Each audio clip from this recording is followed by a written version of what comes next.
problem paling besar dalam rumah tangga itu biasanya komunikasi. Kedua, mertua ikut campur. Ketiga, ada orang ketiga ya kan, orang ketiga lah ya kan jatuhnya. Dan yang paling unik adalah ada yang bisa berselingkuh dengan wanita yang lebih kurang daripada istrinya. Ibu tahu kan? Iya. Maksudnya cowok bisa berselingkuh sama wanita, berarti kan dia berselingkuh, apanya yang dicari? Kan itu kan jadi pertanyaan orang gitu, Bu. Nah, nanti itu masuk lagi ke konsep love languages. Love language. Oh, itu hubungannya lebih ke sana. Iya, lebih ke sana. Oh, physical touch Ya, itu segala jadi kan, macam. rupanya kalau teori bahasa kasih sayang itu diawali dulu dengan teori baterai kasih sayang. Jadi tubuh kita kan ini energi semua kan, listrik semua. Nah, di otak ada sumber listrik. Beberapa ahli, ya terutama Pak Adi Gunawan itu guru hipnoterapi kami ya, salah satunya memberi konsepnya baterai. Jadi di otak itu ada baterai. Nah, semua orang baterainya ada 5.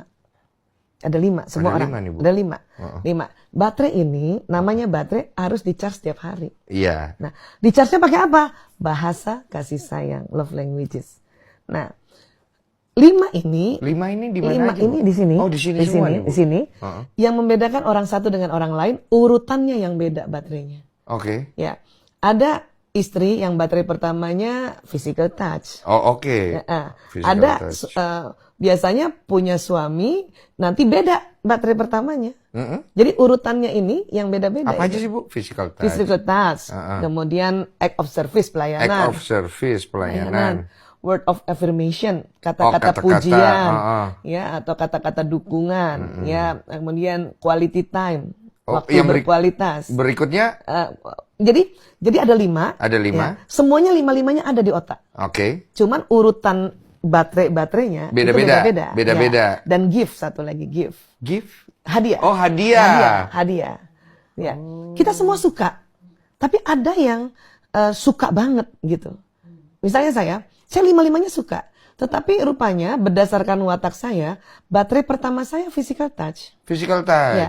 Suami saya, baterai pertamanya bukan physical touch. Apa dia, Bu? Dia pelayanan. Oh, act of service. Act of service. Maka selama ini dia menyatakan cintanya dengan melayani saya. Misalnya betulin HP saya yang rusak, betulin rumah, rapiin rumah. Menurut harusnya kalau saya belajar dari misalnya sebelum nikah belajar ini, waktu saya lihat suami saya melayani, saya harus tahu bahwa itu tandanya dia cinta sama saya. Tapi karena baterai pertama sentuhan fisik, saya menganggap dia cinta kalau dia gandeng saya kah, peluk saya kah, gitu. Karena baterai saya itu. Jadi kita harus tahu nih, buat dia act of service itu adalah bentuk cinta. Bentuk bahasa cinta. Mungkin kalau buat kita physical touch nggak nyambung nih. Nggak nyambung kan? Kita ngerasa nggak disayang. Ya, suami saya sering banget dulu. Kan dia tahu lah istrinya umur 45 agak hipertensi. Karena genetik kan. Dia sering banget pergi ke apotek tanya, obatmu apa aja yang habis. Iya. Itu pelayanan kan? Iya, act of service, yes. Nah, saya bilang, udahlah orang lain aja, suruh orang lain. Saya kan? Karena menurut saya, kamu mendingan cepat pulang ke rumah, kita peluk-pelukan. Oh, maksudnya bersampingan. Iya, gitu kan? Maksudnya kan? Karena baterai saya itu gitu. Jadi nggak nyambung. Nggak nyambung kan? Itu yang paling banyak ternyata. Berantem. Walaupun misalnya secara orang dilihat, baik kok suamimu. Saya sering ditanya, Aisyah, suamimu baik? Baik, tapi apa yang kurang ya? Nah, solusinya gimana ini, Bu? Kalau misalnya ada perbedaan love language ya? Belajar.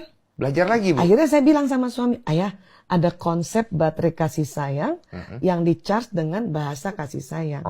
Ternyata suami istri urutannya beda-beda, terutama baterai pertama. Itu yang bikin kita kosong baterainya. Sehingga pada saat kita mau melayani kah atau kita mau bersikap baik itu males banget. Nih, misalnya ya, contoh nih saya.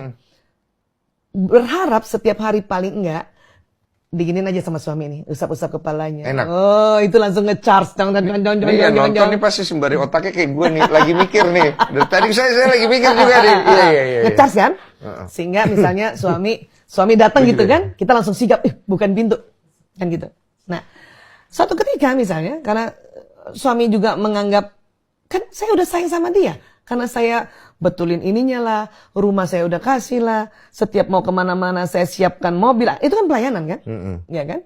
Nah, menurut suami kan mengatakan saya sudah melayani, itu bahasa cinta saya, tapi dia nggak ngerti bahwa si istrinya baterainya ini yang pertama adalah sentuhan fisik gitu. Woi Olip, dia apa ya? Dia itu act of service. Iya betul. Pelayanan. Benar ya? Iya. Nah, Dia tuh melayani. Mas Densu quality time. Saya nggak suka melayani dia. Iya, nih iya.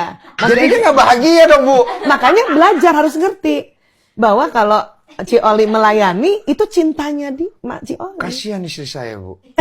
Nah, begitulah yang banyak terjadi. Oh. Nah, asiknya kalau misalnya ya sudah diikat dengan pernikahan, meyakini bahwa Tuhan lihat apa yang kita buat, ya itu kan bisa bertahan untuk walaupun kesel saya nggak terisi, tapi kan saya takut sama Tuhan kan. Iya, Gitu. kalau ada Tuhannya Ya ya. itu, ya. Iya. Tapi banyak yang nggak punya Tuhan, nggak merasa bahwa Tuhan lihat dia gitu. Iya. Dan akhirnya masuk seseorang yang masuk love language-nya. Walaupun secara fisik di bawah. Yes.